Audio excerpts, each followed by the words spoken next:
Perspective is everything in the silver market, but in reality, that applies in every market. And that includes commodities, stocks, and other investments.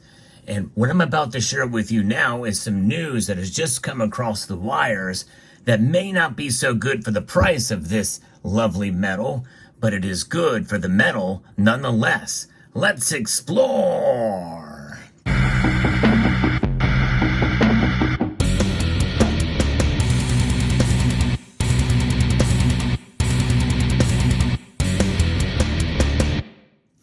This video may not get very many views, and that's because I like to be as realistic as I can about silver's price.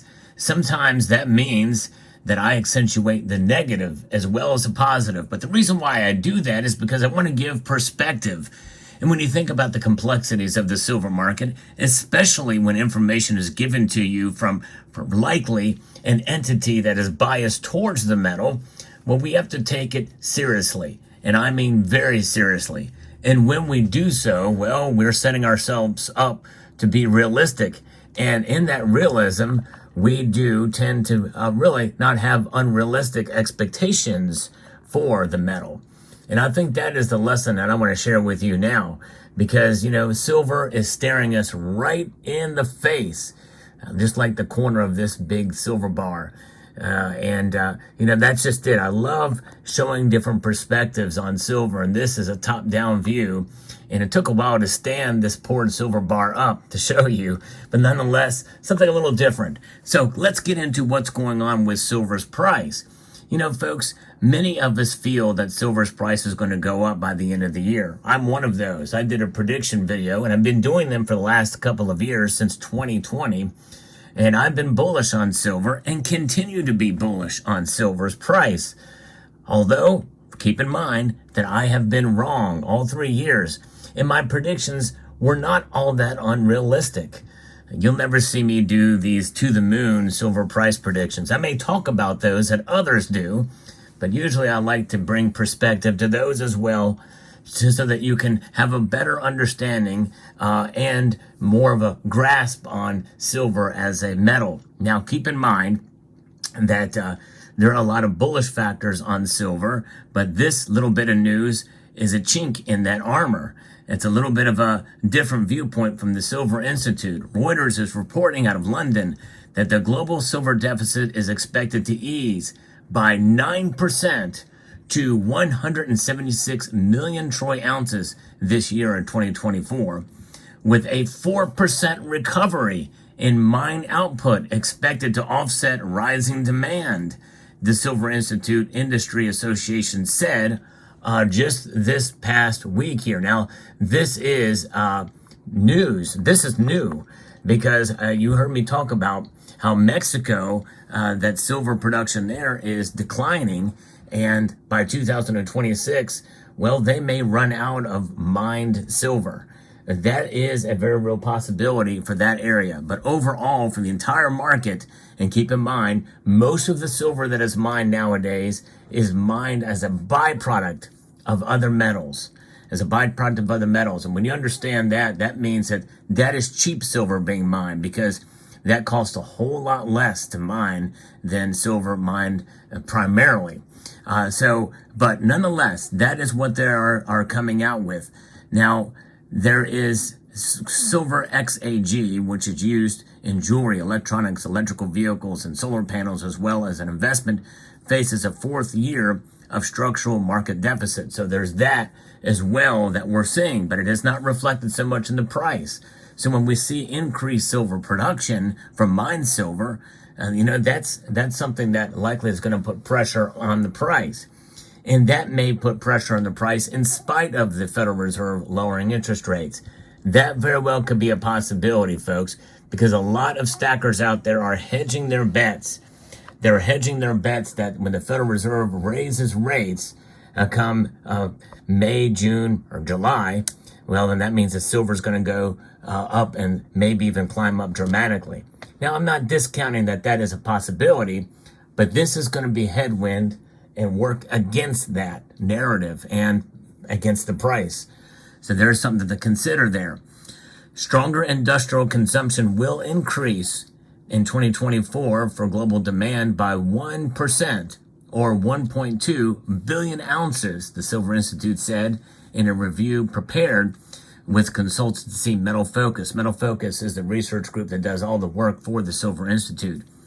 Investment demand, meanwhile, is likely to be muted until the second half of the year when the U.S. Federal Reserve is widely expected to begin cutting interest rates. And folks, that sentence right there was the subject of a video that I just did recently, and I'm going to link to it at the end screen of this video. So watch to the end, and I want you to watch that video because it's so important, because that sentence right there flies in the face of what should be happening.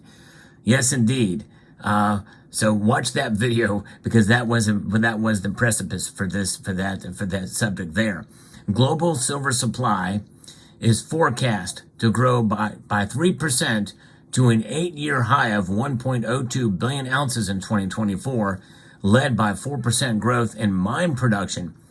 And despite a 3% fall in silver recycling, the Silver Institute added. So keep in mind, folks, 2024 is going to be a mixed year.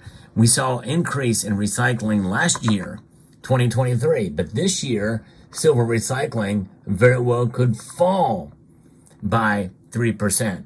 And I think that is something else. We may see a deficit in available silver for those ends, but increased mine supply will offset that. And that's going to put pressure on the price, just like it did last year, but it was really reversed. Smaller mining output, lower mining output, and increased recycling. It'll reverse this year is what they're saying. So that's quite fascinating. Now, Reuters did a poll of analysts and expect silver prices to average $24.94. That's a very specific number per ounce in 2024. And so that is where they're saying, based off of the analysis and the experts, and that's probably likely going to be the case as an average, which is higher than where it is now. That's almost $25 an ounce. And that's probably pretty consistent with what I have proposed too, although my prediction was that silver will touch, at least at some time this year, $28 an ounce. That's still a possibility. It should not surprise us if it gets there, but it also, given this news and other things, it may not surprise us if it doesn't. I know that's not a bullish stance, but keep in mind, we must be real about all the different factors that affect price. Supply and demand fundamentals do play a role, like it or not, and I think that's partially the reason why silver's price has not fallen much or has not risen a whole lot in the last couple of years. Although keep in mind, over the long course of time, silver really is doing well. And what does this mean? This means that it's probably a good idea to consider silver for your portfolio, at least in some measure, in some form, because the time to buy is when it is a little bit lower.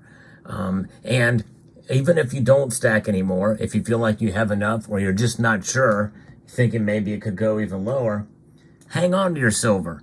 I wouldn't sell a whole lot of it if I were you at these prices when it's a little bit lower, because I do think that sooner or later silver is going to come around.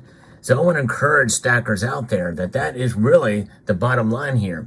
And it's maybe not so good for silver's price, but it is good for silver itself, because when you have silver that is utilized and there's enough of it to meet demand and be used in these multiple different ways, because then that means that's going to further bolster the case that silver is a very useful metal.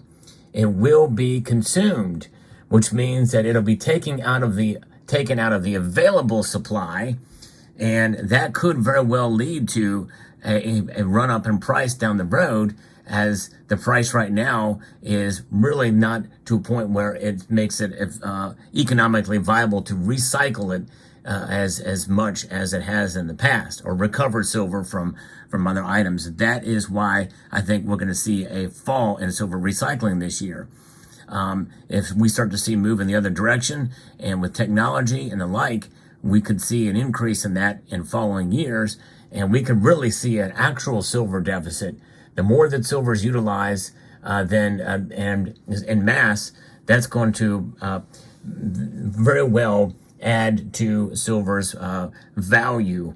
proposition, and that will be reflected in the price.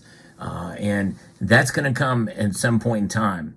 It will follow gold no matter what happens with the supply and demand fundamentals, if and when the Federal Reserve cuts rates. It will. Mark my words there. By how much, I don't know, but it will follow. We could see a widening gold to silver ratio through that time, but still silver will follow gold because it is still a monetary metal and it is still seen as that. That's the perspective of silver that you should have and understand. And even if you believe in silver manipulation, specifically price suppression, well, when you think about what's going on and what's tied to that, especially the derivatives market, sooner or later, that is going to come to a head too, especially when you start to see more stress on the LBMA vaults and the COMEX vaults and the like. So we'll see how it all plays out. But I think we need to be patient. And we may need to be patient for most of this year in terms of silver's performance and price. And many of us have been chomping at the bit for it to climb up dramatically this year. It just may not happen at least as much as we had hoped. But it doesn't matter because silver is what it is. The metal itself does not change. The fundamentals are there. And in fact, I still am accumulating some from time to time. Whether it be a silver $0.50 here, a 1 ounce silver round there, a silver dime over this way, every which way but loose, I'm stacking silver. And even if it's just a little bit at a time, I think we can do that. I think it's a good idea to have some in your portfolio. So hope you found this video informative, insightful, and educational. If you did, I hope you will press that like button down below and subscribe to the channel if you haven't done so already. Make sure to check out the video here I'm going to post right here at the end screen. And I want to extend a multitude of gratitude to each and every one of you for taking the time to watch. And I'm going to encourage you to please rate, share, comment, and